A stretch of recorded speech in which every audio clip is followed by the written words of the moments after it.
وہاں قدر کوئی نہیں.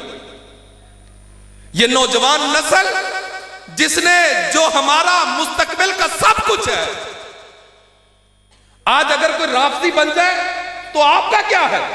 کوئی خارجی بن جائے آپ کا کیا ہے؟ کوئی مرزائیوں کے ساتھ یاری لگا لے تو آپ کا کیا جائے گا؟ قیامت کے دن علماء سے بھی پوچھا جائے گا، بتاؤ تم نے ممبر و محراب سے ایسی تربیت کیوں نہ کی؟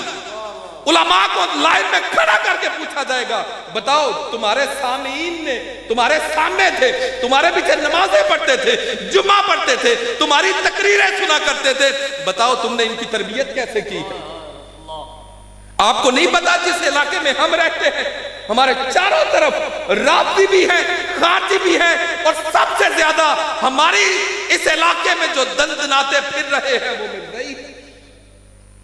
مجھے بتاؤ کس کے گھر میں مرزائیوں کے خلاف جو اہل سنت کے سوالات کے جوابات کے حوالے سے کتب ہے، کس کے گھر میں موجود ہے؟